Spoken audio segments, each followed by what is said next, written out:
रामकृष्ण हरी मित्रांनो, रामायणामध्ये मोह झाला होता रावणाला सीता मातेचा आणि पळून पण नेलं होतं त्याने. आयुष्य उद्ध्वस्त झालं, सोन्याची लंका जळून खाक झाली, प्राणाला मुकावं लागलं. त्यासाठी मोह हा चांगलाही तितकाच आहे आणि वाईटही तितकाच आहे. मोह कसला पाहिजे? मोह नवीन शिकण्याचा मोह पाहिजे, संगतीचा मोह पाहिजे, चांगल्या सहवासाचा मोह पाहिजे, सर्वांना बरोबर घेऊन चालण्याचा मोह पाहिजे. आणि याच मोहाबद्दल आज आपण थोडस सविस्तर चर्चा करूया, कारण हाच मोह आपल्याला आयुष्याच्या शेवटी आनंद देऊन जाणार असतो. तर ऐका मित्रांनो, असं म्हणतात, माणसाने जर मोहावर विजय मिळवला तर आयुष्यात काहीही अशक्य राहत नाही.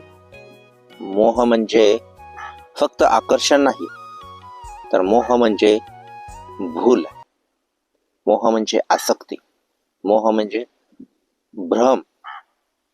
एका गोष्टीचं आकर्षण माणसाला भुलवतं आणि त्या गोष्टीची आसक्ती त्याला सत्यापासून दूर घेऊन जाते.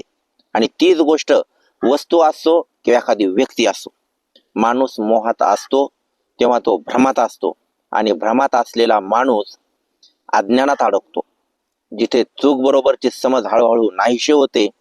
मोह म्हणजे माया, मोह म्हणजे मृगजळ, जिथे वास्तव समोर असूनही ते दिसत नाही आणि माणूस त्या मृगजळाच्या मागे धावत राहतो आणि धावतच राहतो. पण ज्या दिवशी मोह सुटतो ना मित्रांनो, त्या दिवशी माणूस खऱ्या अर्थाने या गोष्टीमधून मुक्त होतो. तो स्थिर होतो, गतिशील होतो, आणि सर्वात महत्वाचं म्हणजे तो प्रगतीच्या मार्गाने चालू लागतो, प्रगतीच्या दिशेने चालू लागतो. कारण मोह संपला ना की माणूस घडायला सुरुवात होते, माणूस घडला जातो. रामकृष्ण आणि मित्रांनो, धन्यवाद.